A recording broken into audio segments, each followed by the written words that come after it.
नमस्कार दोस्तों, स्वागत है आप सभी का रिजल्ट मित्र के इस परिवार में।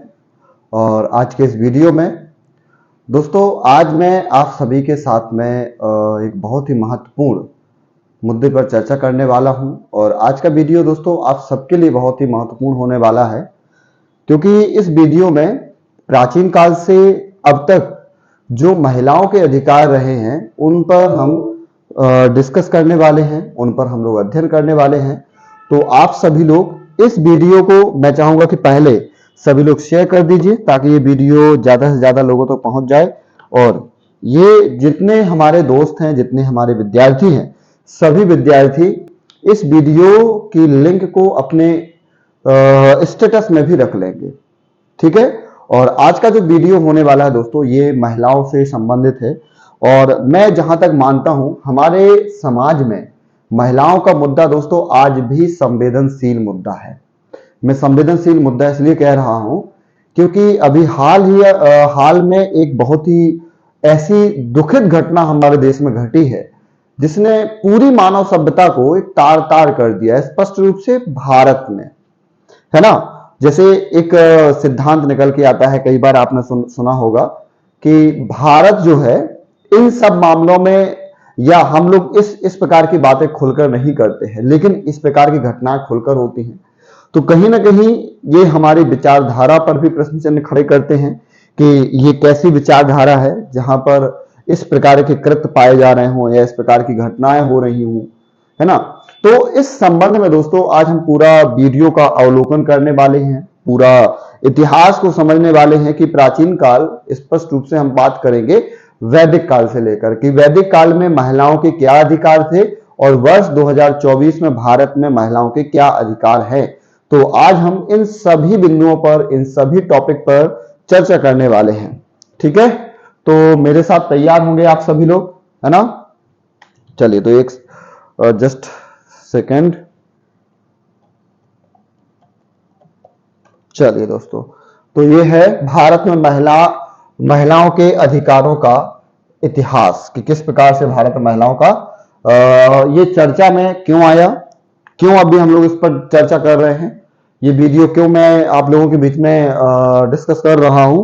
तो दोस्तों ये रीजन ये है कि अभी कुछ दिन पहले, या मैं कहूं कि एक हफ्ते पहले, कलकत्ता के एक मेडिकल कॉलेज में एक स्टूडेंट है, मेडिकल की स्टूडेंट है, ठीक है, आप लोग जानते होंगे। तो उस मेडिकल स्टूडेंट का बलात्कार किया गया और उसके साथ दोस्तों हत्या भी कर दी, मतलब रेप भी हुआ है और हत्या भी कर दी गई कोलकाता में। तो इस प्रकार की ये जो घटना हुई है, इस घटना ने पूरी मानव सभ्यता को एक तरीके से विश्व पटल पर ला दिया है कि मानव सभ्यता क्या है ना। और कई लोग, आप लोग देखते भी होंगे किस प्रकार से सोशल मीडिया पर, है ना, एक अलग ही प्रकार की बाढ़ आई हुई है इस चीज को लेकर के। अब वहीं पर महिला अधिकारों के मुद्दों को पुनः मुख्य चर्चा का विषय इस समय बना दिया गया है। लेकिन देखिए, कई बार ये चीजें होती हैं कि हम किसी को यदि अधिकार दे देते हैं तो केवल अधिकार दे देना ही अपने आप में महत्वपूर्ण नहीं है। जब तक उन अधिकारों को वास्तव में इंप्लीमेंट ना कर दिया जाए, तब तक उन अधिकारों को केवल एक कानूनी मान्यता दे देने से या कानूनी चोला ओढ़ा देने से कुछ होता नहीं है। एक चीज और जान लीजिएगा। और मुझे लगता है कि भारत में जैसे एक सबसे दो मुद्दे बहुत ज्यादा ज्वलनशील कह सकते हैं या संवेदनशील कह सकते हैं। एक बात आती है शूद्र की, या है ना, कुछ लोग दलित शब्द भी यूज करते हैं, दलित वर्ग की, ठीक है, दलित वर्ग की। और एक होती है महिलाओं की। तो आज हमारे देश में कई ऐसी पॉलिटिकल पार्टीज हैं जो दलित वर्ग के संरक्षण के लिए, दलित वर्ग के उत्थान के लिए बात करते हैं, लेकिन दलित वर्ग से भी कई गुना ज्यादा शोषित या उनसे बहुत ज्यादा प्रताड़ित एक और वर्ग है दोस्तों, वो है महिलाओं का वर्ग। इसके लिए ना कोई पॉलिटिकल पार्टीज है और ना ही इनके लिए स्पष्ट रूप से कोई लीडर है जो सदन के पटल पर स्पष्टता से कोई बात करे, है ना। तो आज हम इसी पर चर्चा करने वाले हैं। हमने समानताएं दे रखी है, महिलाओं को स्वतंत्रताएं दे रखी हैं और सुरक्षा के लिए बहुत सारे कानून बनाए रखे हैं। महिलाओं के अन्य अधिकारों के सवाल लंबे समय से चर्चा में रहे हैं, है ना। ब्रिटिश काल से वर्तमान तक एक संक्षिप्त अवलोकन हम लोग करने वाले हैं। आइए जानते हैं पहले। तो पहले हम ब्रिटिश दौर का बात कर लेंगे कि ब्रिटिश दौर में क्या था। तो दोस्तों हमारे देश में जैसे वैदिक काल, चलिए मैं एक ओवरव्यू आपको वैदिक काल से दे देता हूं ताकि आपको एक छवि बन सके, एक दिमाग में पूरा का पूरा मूवी बन सके, एक फिल्म बन सके कि महिलाओं के अधिकार क्या हैं। तो यदि मैं सिंधु घाटी सभ्यता की बात करूं दोस्तों, तो वहां तो मात्र सत्ता ही समाज था, मात्र सत्तात्मक समाज था। और मात्र सत्तात्मक समाज होने के कारण या इस आधार पर हम ये कह सकते हैं कि वहां पर महिलाओं के अधिकार जिस लेवल पर होने चाहिए उस लेवल पर थे, और वहां पर महिलाओं के अधिकारों में किसी प्रकार की कोई कमी नहीं थी, कोई हरासमेंट नहीं था। लेकिन जैसे वैदिक काल में आते हैं हम लोग, तो वैदिक काल का फर्स्ट पीरियड जब हम लोग पढ़ते हैं तो ठीक अच्छा रहता है। वैदिक काल का फर्स्ट पार्ट ऋग्वैदिक काल, वहां पर महिलाओं को सभी प्रकार के अधिकार हैं, सामाजिक हैं, राजनीतिक हैं, आर्थिक हैं, सभी प्रकार के अधिकार हैं। और महिलाओं को समाज के जो पुरुष वर्ग को अधिकार है वो अधिकार महिलाओं को भी है। जैसे महिलाओं को संबंध विच्छेद करने का अधिकार भी था, जैसे तलाक बोलते हैं या डिवोर्स बोलते हैं, है ना। लेकिन इसके एक अलग रीजन हो सकते थे, एक अलग कारण हो सकते थे। यदि किसी महिला के पति की मृत्यु हो गई, या किसी महिला के पति बहुत ज्यादा व्यभिचार में है, या किसी महिला के पति ने संन्यास ले लिया हो, तो उस अवस्था में ये बोला गया है कि महिला किसी दूसरे व्यक्ति से विवाह कर सकती है, उसको गलत नहीं माना जाता था। मतलब हम कह सकते हैं कि महिलाओं के पास यहां तक अधिकार था और समाज इसमें कोई हस्तक्षेप भी नहीं करता था। तो वैदिक काल का जो फर्स्ट पार्ट था उसमें दोस्तों बहुत सारा सिस्टम ऐसा था कि महिलाओं के पक्ष में खड़ा था। लेकिन उत्तर वैदिक काल जब आए तो समाज में बहुत सारे रीति रिवाज बढ़ने लगे, समाज में बहुत सारे कर्मकांड बढ़ने लगे, और उन रीति रिवाजों, उन कर्मकांड, या उन परंपराओं की वजह से सबसे ज्यादा जो गिरावट दर्ज करी गई दोस्तों, दो वर्ग में, इन्हीं में, एक तो शूद्र वर्ग में और दूसरा महिलाओं में। ठीक है, शूद्र वर्ग के लिए उसी समय से उत्थान के लिए दो धर्म आ जाएंगे, जैन धर्म और बौद्ध धर्म। लेकिन महिलाओं के लिए उस समय भी कोई भी कुछ भी इस प्रकार की संस्था या इस प्रकार का कोई धर्म नहीं आता है। महिलाएं उस समय से उनके साथ में जो है जो भी था चलता रहा।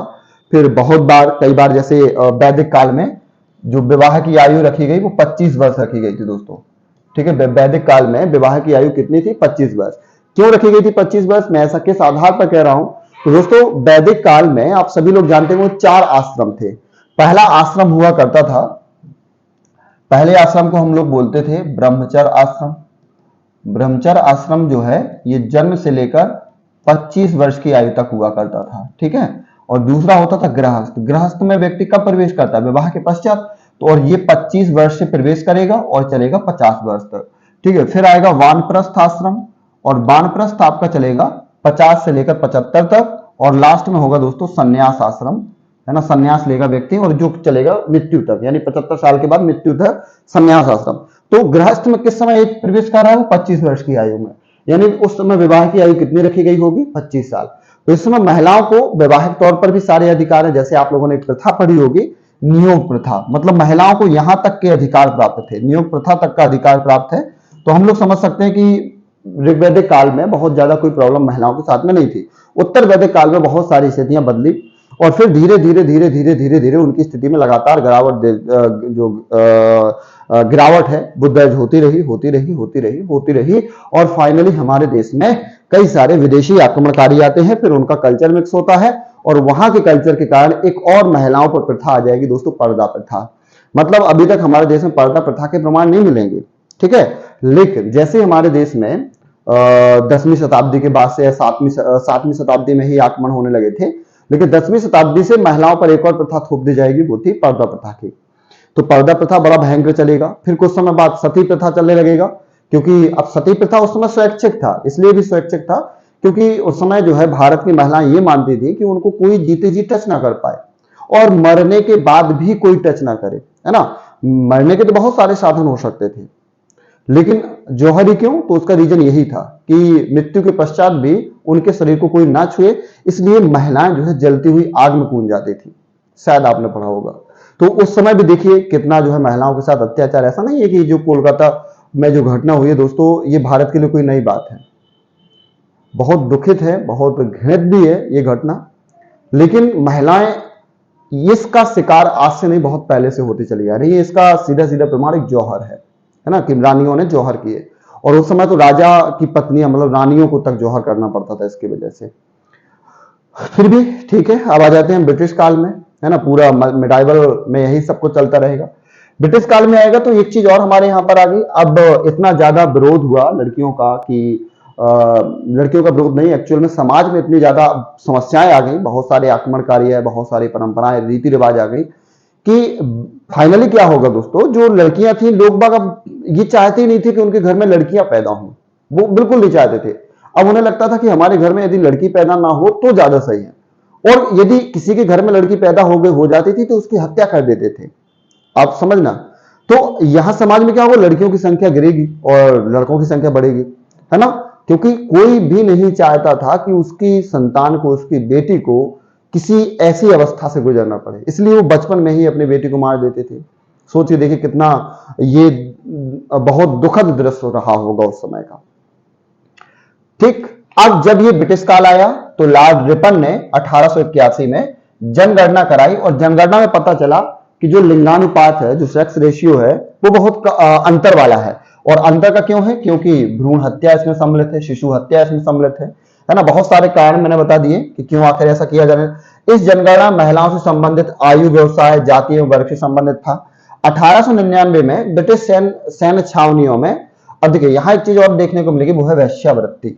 इसको विनियमित करने के लिए बनाए गए अधिनियम सहित अन्य कई अधिनियम इस दौर में बनाए गए। मतलब ऐसे मान लीजिए कि ये जो अधिनियम बनाए गए थे महिलाओं के लिए, तो इससे क्या हुआ, देखिए पुरुष मानसिकता के लिए मैं कुछ बहुत ज्यादा नहीं कुछ बोल सकता हूं, आप लोग सब समझ सकते हैं कि क्या चीजें हो सकती हैं। लेकिन कई सारे ऐसे सैनिक थे जो इस प्रकार की बीमारियों से ग्रसित होने लगे। अब बीमार कौन हो रहे हैं, सैनिक। सजा किसको मिलेगी, महिलाओं को। आइए जानते हैं कैसे सजा मिलेगी। महिलाओं से कम या नगण्य वेतन और बिना कानूनी संरक्षण के लंबे समय तक जो है काम करवाया जाने लगा। घरेलू नौकर के रूप में उनका शोषण किया जाने लगा। मतलब ब्रिटिश काल में महिलाओं को घरेलू नौकर के तौर पर रखते थे और उनका शोषण किया जाता था। मतलब एक तरीके से कह सकते थे कि जो एक नरक शब्द होता है ना, तो महिलाओं को जीते जी, कुछ महिलाओं को जो कि निम्न मध्यम परिवार से या गरीब परिवार से उस समय रही होंगी, तो उनको जीते जी नरक भोगना पड़ रहा था। ऐसी स्थिति महिलाओं को दुर्गति का सामना करना पड़ा। 1864 से 1869 के बीच कई ऐसे अधिनियम बनाए गए जो संक्रामक रोगों के लिए विनियमन से संबंधित था। मतलब संक्रामक रोग, और ऐसा मान लिया गया कि जो यौन संक्रमण है वो महिलाओं के कारण से फैल रहा है, जिसका मुख्य उद्देश्य था ब्रिटिश सैनिकों को यौन रोगों से बचाना। और इसके लिए महिलाओं का क्रूर मेडिकल टेस्ट किया जाता था एवं वेश्यावृत्ति में शामिल महिलाओं को या तो जबरन कैद में डाल दिया जाता था या उन्हें कलंकित कर दिया जाता था। मतलब उन्हें समाज से ही बाइकआउट कर दिया जाता था उनका। अब कई बार आपने देखा होगा कि 19वीं 20वीं शताब्दी में सामाजिक सुधार चले, तो मुगल साम्राज्य के विघटन एवं ईस्ट इंडिया कंपनी के वर्चस्व में आने के दौर में, यानी 18वीं से 20वीं शताब्दी के बीच में बंगाल में पुनर्जागरण हुआ, जिसमें राजा राम मोहन राय का नाम सबसे टॉप पर आता है। भारतीय पुनर्जागरण के पिता भी कहे जाते हैं। इन्होंने सती प्रथा का उन्मूलन में महत्वपूर्ण भूमिका निभाई थी और इन्हीं के प्रयासों से 1829 में गवर्नर जनरल थे दोस्तों विलियम बेंटिक, इन्होंने सती प्रथा को बैन कर दिया था, अवैध घोषित कर दिया था। और इसकी धारा दोस्तों जो है 17 में इसका उल्लेख कर दिया गया था, सती प्रथा को अवैध घोषित कर दिया। फिर दयानंद सरस्वती ने 1875 में आर्य समाज की स्थापना की, जिसके सामाजिक जो है परंपरावादी रुख अपनाया और वैदिक मूल्यों को पुनरुद्धार पर जोर दिया। मतलब एक तरीके से आपने भी पढ़ा होगा, वेदों की ओर लौटो। तो ऋग वैदिक काल का जो समाज था, मतलब महिलाओं को सारे अधिकार मिल जाए, पुरुषों को सभी अधिकार मिल जाए, दलितों को भी सभी अधिकार मिल जाए। तो ऋग वैदिक काल समाज हमारे देश का स्वर्ण काल था दोस्तों, स्वर्ण काल। ठीक है, स्वर्ण काल था। अब इस समय हम देख सकते हैं कि इस समय बंगाल की रोकैया सखाबाई हुसैन एवं रुखमाबाई राउत जैसी महिला कार्यकर्ता ने सती प्रथा एवं बाल विवाह के खिलाफ अभियान चलाया। इस दौरान ही महिला सुधारवादी अभियानों के लिए पुरुषों पर निर्भर थी, है ना। देखिए महिला आंदोलन कौन सा चलाना, महिलाओं से रिलेटेड, महिलाओं के लिए, लेकिन डिपेंड किस पर है, पुरुषों पर डिपेंड है। यदि पुरुष सहायता कर दें तो पॉसिबल हो जाएगा, आंदोलन चल जाएगा, नहीं तो नहीं चलेगा। और पुरुष, है ना, पुरुष इतना ज्यादा इसमें भाग नहीं लेंगे तो ज्यादातर कोई भी इस प्रकार के मूवमेंट सफल नहीं होंगे। 1856 में हिंदू विधवा पुनर्विवाह अधिनियम पारित कराया गया, जिसमें मुख्य भूमिका महिलाओं की थी, लेकिन उन्हें ईश्वर चंद्र विद्यासागर की मदद भी लेनी पड़ी। देखिए भूमिका जरूर महिलाओं की है, लेकिन मदद किसकी लेनी पड़ी, ईश्वर चंद्र विद्यासागर। यही दोस्तों पुरुष प्रधानता कहलाती है। 1929 में शारदा अधिनियम आया, आपने नाम सुना होगा, हरविलास शारदा, डॉक्टर हरविलास शारदा। उन्होंने इस अधिनियम को पारित कराया, जिसमें विवाह की एक आयु निर्धारित कर दी गई। इस अधिनियम का नामकरण इसके संस्थापक हरविलास सारदा के ओके। यह बाल विवाह निरोधक अधिनियम था जिसने लड़कियों की शादी की न्यूनतम आयु 14 वर्ष और लड़कों की 18 वर्ष कर दी कि इससे कम में शादी नहीं हो सकती। अब महिलाओं का राजनीतिक प्रतिनिधित्व डाल देते हैं कि भैया क्या है। तो जवाहरलाल नेहरू की अध्यक्षता में 1937 में कांग्रेस अधिवेशन में मताधिकार सहित राजनीतिक प्रक्रिया में महिलाओं को शामिल करने का प्रस्ताव रखा गया। मतलब पंडित जवाहरलाल नेहरू ने ये प्रपोजल रखा कि भैया महिलाओं को वोट डालने का भी अधिकार दे दो।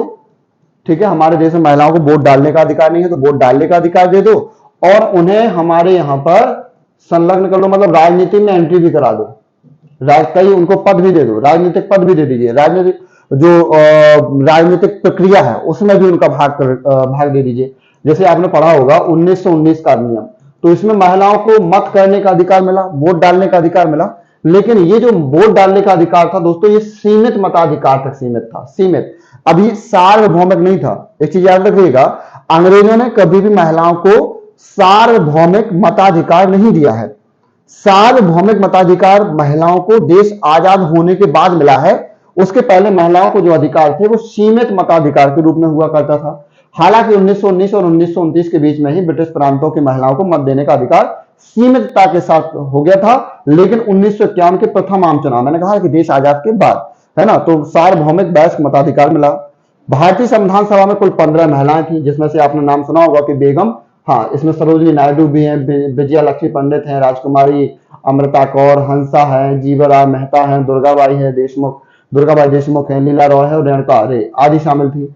अब संविधान सभा में देखिए, दक्षायनी वेलायुधन एकमात्र दलित महिला, ये इसको शायद याद रखिएगा, ये हो सकता है कि आपके किसी एग्जाम में आ जाए कि एकमात्र दलित महिला कौन थी, तो दक्षायनी वेलायुध। और यदि पूछ ले कि मुस्लिम महिला कौन थी, तो बेगम एजाज रसूल जो है एकमात्र मुस्लिम महिला थी।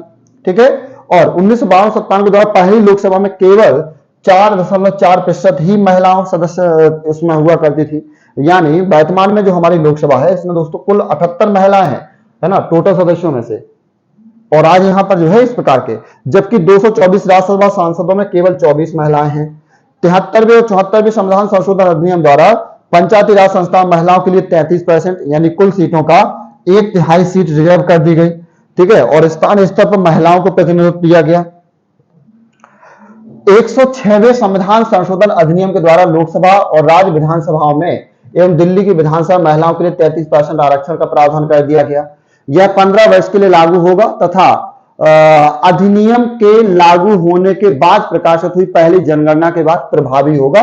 मतलब अभी प्रभावी नहीं है, है ना, लोकसभा में होगा, राज्य विधानसभा में हो जाएगा और दिल्ली की विधानसभा में महिलाओं के लिए 33% सीटें रिजर्व हो जाएंगी। मतलब इतना तो उनका प्रतिनिधित्व होगा ही, बाकी का जो शेष बचेगा उस पर किसी और का हो जाएगा। अब आर्थिक चुनौतियां क्या है इसके लिए, तो अंतरराष्ट्रीय श्रम संगठन जिसे अपन ILO बोलते हैं, इंटरनेशनल लेबर ऑर्गेनाइजेशन, इसने 2024 की अंतरराष्ट्रीय श्रम रिपोर्ट के अनुसार इसने बोला है कि रोजगार या शिक्षा में ना आने वाली महिलाओं की प्रतिशतता पुरुष समकक्षों से 5 गुना है। यानी ये दोस्तों बहुत बड़ा मैटर है। 2022 में इसी प्रकार की रिपोर्ट आई थी, उसमें महिलाओं के लिए श्रम बल भागीदारी दर लगभग 25% थी। शिक्षा और रोजगार क्षेत्र में पिछड़े होने का प्रभाव शिक्षा एवं आय के अंतर से लेकर लिंगानुपात एवं वेतन तक विस्तारित है। मतलब हम समझ रहे होंगे, शायद आप लोग भी इस पॉइंट को पढ़ करके अंदाजा लगा रहे होंगे कि कितना एक बड़ा जो है डिफरेंट है यहाँ पर पुरुष और महिलाओं के बीच में, है ना, लेबर के तौर पर। कृषि का मशीनीकरण, स्थानीय स्तर पर पशुपालन में कमी एवं श्रम गहन गतिविधियों की मांग में लगातार गिरावट दर्ज की जा रही है, जो महिलाओं के श्रम बल भागीदारी दर में निम्नता का कारण है। मतलब ये भी रीजन हो सकता है कि महिलाओं की आखिरकार जो है इसमें भागीदारी कम क्यों है, तो बड़ा मशीनीकरण होने के कारण, या अभी हाल फिलहाल में हम NSSO की रिपोर्ट देखेंगे तो भारत में महिलाओं की औसत आय जो है पुरुषों की तुलना में 25 से 30% कम है। मतलब हम कह सकते हैं कि यदि एक पुरुष 100 रुपए कमाता है तो वहीं पर एक महिला 70 से मात्र 75 रुपए कमाती है उसी प्रकार के कार्य के लिए। भले ही हमारे संविधान के आर्टिकल 39 का क्लॉज डी भले ये कहता हो कि समान कार्य के लिए समान वेतन, फिर भी लेकिन हमें ये देखने को मिलेगा स्पेशली प्राइवेट सेक्टर में। इस अंतर का प्रमुख कारण उच्च वेतनमान वाली नौकरियों में महिलाओं की कम एवं निम्न आय वाले क्षेत्र में उच्च योगदान है। मतलब जहां अधिक वेतन मिलता है वहां पर महिलाओं की स्थिति कम है और जहां कम वेतन मिलता है वहां पर महिलाएं ज्यादा है। एनसीआरबी की एक रिपोर्ट के अनुसार 2022 में कुल किसान आत्महत्या में 30% महिलाएं भी थी। मतलब यदि 100 किसान हत्या कर रहे हैं, आत्महत्या कर रहे हैं, तो 70 पुरुष हैं और 30 दोस्तों महिलाएं हैं। यह अनुपात तब है जब भू स्वामित्व एवं किसान की परिभाषा महिलाओं को कम प्रतिनिधित्व प्राप्त है। शिक्षा एवं कौशल, उच्च शिक्षण संस्थानों में भी महिलाओं की भागीदारी अनुपात लगभग 50% है, जो निश्चित रूप से सकारात्मक प्रवृत्ति है। हालांकि यह अनुपात विभिन्न क्षेत्रों में परिवर्तनशील है। 2011 की जनगणना के अनुसार अनुसूचित जनजातियों एवं सामान्य महिलाओं के बीच साक्षरता अनुपात में भी बहुत बड़ा अंतर है। साथ ही यह अंतर पुरुष की तुलना में और भी ज्यादा है। ठीक है, मतलब हम कह सकते हैं कि यहाँ पर जो 2011 की जनगणना के आंकड़े आए थे उनमें भी दोस्तों महिलाओं की स्थिति बहुत ज्यादा कुछ ठीक नहीं है। हाँ, लेकिन अब जो अगली जनगणना आएगी दोस्तों, तो मुझे पूरा विश्वास है कि अब जो है महिलाओं की कुछ स्थिति इस मामले में ठीक हो सकती है, क्योंकि लगभग आज हम कह सकते हैं 2011 की जनगणना के बाद से एक बहुत बड़ा अंतराल हो गया है, बहुत ज्यादा समय हो गया, बहुत ज्यादा आधुनिकता आई है, जागरूकता भी आई है। और ये जागरूकता आने का रीजन ये भी है कि कहीं ना कहीं हमारे देश में इंटरनेट या सोशल मीडिया का जो है बहुत ही महत्वपूर्ण योगदान रहा है। इसी प्रकार से राष्ट्रीय परिवार स्वार्थ सर्वेक्षण की जो रिपोर्ट आई है 2019-21 की, उसमें आदिवासी महिलाओं की साक्षरता स्थिति में सुधार हुआ है, लेकिन अभी भी यह समग्र राष्ट्रीय औसत से नीचे है। मतलब जितना होना चाहिए उतना सुधार नहीं हुआ, लेकिन सुधार हुआ है, बस इतना है। लड़कियों के बीच प्राथमिक एवं माध्यमिक स्तर पर विद्यालय छोड़ने की उच्च दर अभी भी एक चुनौती बनी हुई है ना। मतलब लड़कियां प्राइमरी तक की तो शिक्षा प्राप्त कर ले रही हैं, लेकिन उससे मिडिल लेवल पर या उच्च लेवल पर अभी भी जो है चुनौती है हमारे लिए। 1995 में शुरू की गई मिड डे मील योजना एवं बेटी बचाओ बेटी पढ़ाओ योजना इस कमी को दूर करने में महत्वपूर्ण साबित हो सकता है, लेकिन इन योजनाओं के सामने राज्यवार भिन्न स्थिति, उचित निगरानी प्रणाली की कमी एवं महत्वपूर्ण छात्रवृत्ति कार्यक्रमों की कमी जैसी चुनौतियां भी विद्यमान हैं। यानी समझ रहे होंगे कि ये भी हमारे लिए चुनौतियां हैं सारी की सारी। ठीक है, अलग अलग राज्यों के अलग अलग नियम, ये सारा हमारे लिए एक चुनौती का विषय बनता है। सामाजिक और सांस्कृतिक मुद्दे यहां पर देखेंगे तो समाज में महिलाओं की स्थिति वर्तमान तक भी पूर्णतः भेदभाव मुक्त नहीं हुई है। हालांकि ऐसा नहीं है कि इस दिशा में प्रयास नहीं किया गया है, यहां पर प्रयास किया गया है, लेकिन अभी भी यहां पर हमें उतनी सफलता नहीं मिल रही है जितनी मिलनी चाहिए। अस्पष्टता अपराध अधिनियम 1955, जिसे जो है सिविल अधिकार संरक्षण अधिनियम के रूप में परिवर्तित कर दिया। संविधान के अनुच्छेद 15 और 17 है ना। 15 में आप देखेंगे 15(3), तो 15(3) में बोला गया कि भैया किसी भी महिलाओं को या किसी अन्य वर्ग को जितने भी सार्वजनिक स्थल हैं वहां पर जाने से मना नहीं किया जाएगा। अनुच्छेद 17 में स्पष्ट रूप से अस्पृश्यता का अंत बोला गया है कि भैया यहाँ पर किसी भी महिला के साथ जो है किसी भी प्रकार का जो है भेदभाव नहीं किया जाएगा। इसी प्रकार से 1989 का जो अत्याचार निवारण अधिनियम आया, जिसके माध्यम से अनुसूचित जनजाति और अनुसूचित जाति के लिए रोका गया था। यहाँ पर भारतीय महिलाओं की सामाजिक स्थिति को जातिगत एवं वर्ग भेदभाव से भी ग्रसित रही है। मतलब एक तो महिला है, यही उनके लिए शोषण का सबसे महत्वपूर्ण या एक सबसे खतरनाक टैग है। उस पर यदि कोई जाति विशेष भी लग जाए तो और भी भयंकर वाला टैग लग जाता है। ठीक है, एक सेकंड दोस्तों।